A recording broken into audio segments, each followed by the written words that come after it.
The origin of this suit. The HRO with Aaron, this is the harassment restraining order that Aaron has against both Nick and Melton. It seems will continue for another month or at least. Something like that. Because they had until, I believe today, 4:30 to actually settle this out. The judge basically said to them, look, you guys got to sort this shit out. It's ridiculous. Come to a mutual agreement or we'll make a new court date. Now, of course, it seems that wasn't the case. It wasn't the case. But this has been going on for weeks, months. It's the third time, I believe, which is basically unheard of, as I understand it. There was a new drop, a new page. They can see this is from, I believe, Aaron's lawyer to the judge. Dear Judge, as the court is aware, the hearing was held on the 24th of October. Let's see. The court will further recall the parties and the council spent a considerable amount of time attempting to reach a resolution in this matter, although final resolution was not reached at that time, and it was our impression that the parties were in a favourable position to reach the final agreement this week and provide a written memorization of the agreement to the court. After the conclusion last Friday, settlement, it was brought to my attention that Mr. Rekieta was actively divulging information to Mr. Melton while Mr. Melton was holding his live stream. Now, this is the Nobody Likes Onions podcast, and he received a text during the stream, and he said he could absolutely not share it.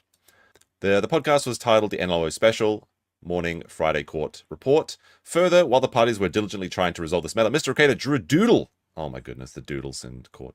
Resembling my client, Dork Burt Goes to Court. This doodle was also shared by Mr. Melton during another podcast Mr. Melton co-hosted on Friday. Although we do not fully know the extent of the information about Mr. Rekieta shared regarding last Friday's discussions, it is our understanding information may have been shared with others as well. Yes, because they keep all the Dabbleverse people are sharing all the deets and all the gossip about Aaron in their little gay discords, and I just don't understand it. People have tried to explain this to me multiple times, but I don't understand the intrigue with Aaron. My client and I spent nearly an entire day earnestly attempting to reach a final resolution. However, based on Mr. Rekieta and Mr. Melton's aforementioned conduct, we find respondents' efforts to be disingenuous and suspect. Yes, very sus. Thus, we no longer feel that further settlement efforts will be fruitful, and we respectively request that the court schedule a meeting with parties and councils. Now, unfortunately, I would say that this is another win for the toe. I don't know how he keeps getting away with it. Because every day that this HRO is in place is another win.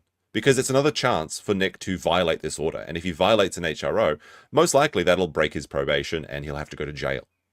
Now, will ultimately this HRO stand? I don't think so. I think that's the running theory as well, that nobody really sees this like standing up in court. But it seems that just based on Nick's complete, the judge may have no option but to grant this. So we'll have to see how this turns out. Also, apparently, Patrick Melton was retired enough to acknowledge that he was speaking to Nick. All right, I'm getting text from Nick Rekieta. Okay, he's telling me I cannot say this publicly. That you probably shouldn't have read the text that was coming in anyway. Now, of course, the stream was court day report, so everyone's expecting a big victory, which I think ultimately will happen, that like this will be thrown out. But you just don't know now, because they can't help it. They can't help but keep stirring the pot. So I got an update, and I cannot talk about it. Which, you know, there was also, I also saw like there was a clip where there were people are saying like, well, how do you know what he got? Maybe it was a cooking recipe. Well, it's like he literally said it was an update, and that he can't talk about it. So whatever. When has he hit anyone with a bare hand, Lamal, besides a woman? I find this very rich. I find this comment particularly very rich, as Nick is someone that has hit women and children himself. Which you may be reminded because last Friday, was it last Friday? 2 weeks ago? I don't know, when was this? I had a very fun birthday stream. I drank a lot, and I said some very interesting things with when Kurt was there. I should clarify a little bit, okay? So here's what happened. I met somebody, and they were, these are the facts. These are the facts of the case. We'll say it like this. This person that I talked to was absolutely a part of, well, a frequent visitor to the Rekieta household and was in a position to witness this event, and they witnessed what they told me firsthand. They said that while they were at the Rekieta house, they were in his room that was outside the streaming room. Now, several of the children were playing, and, you know, kids become noisy. Nick, while streaming, left his streaming room and hit his daughter in the back of the head with a keyboard because she was being too noisy. So when everyone says like Nick doesn't hit his kids, it kind of makes me a little bit, I kind of get a little bit upset when he poses this line. That's probably why I said this, because I was very drunk, and Kurt said that like, well, he's a nice guy to his kids. He's not. He's not. Now, this was the same daughter that was the one that tested positive for the test with the hair follicle cocaine. And while I was drunk, I may have said their age incorrectly because I didn't want to say the name. I find it kind of odd and just kind of gross to name the kids in this. So that's why I was using those. I said like 7 or 8, but the one I mean was it was the one that tested positive for cocaine. Now this was before the cocaine arc and before the Imholtes were even on the scene. But I think that one of the things that I said during that stream was that it happened during the 24-hour stream. That's actually not a fact. That was my deduction because I did try and spend a lot of time trying to find the exact stream. I don't know exactly which one it was, but I believe it's around that time frame, around when that happened. They told me some other stuff that wasn't very relevant to the whole drug bust and everything. But there was one detail that they did tell me that I found strange.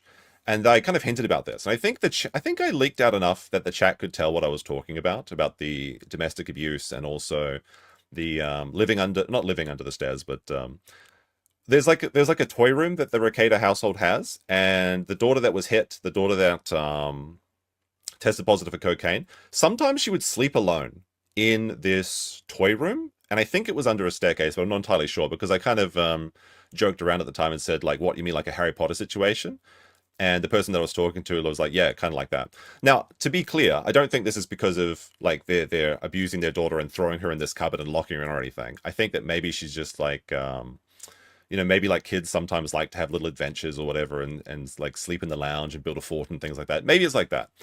But I kind of leaked that detail because I was hoping it would coax some other people into releasing more information, in particular like Minnesota Public Records, because they had this legendary 70-page document that never saw the light of day. My understanding is that document does exist, but they decided not to share it for whatever reason. But I was telling this story to another person because I did tell a few people the full details of the story. And when I got to the part about the sleeping in the toy room or whatever, this other person told me, oh, that's the happy room. So I don't know why it's called the happy room, but apparently that's one of the rooms. I guess it's just because they go there, it's their happy place or something. When Nick was sharing the shots of his raid on his house, there was a room that was full of like all like Legos and shit. I'm not sure if that's the same room, but it kind of looks like it. So maybe it's that. All right. So that's the details, just to make sure that everything's clear. Okay, it didn't necessarily happen during the 24-hour stream, but I believe it was around that time. But Nick absolutely hit his daughter. I believe this 100%. All right, so that's that. There you go. Now you have a non-drunk segment of me sharing those details.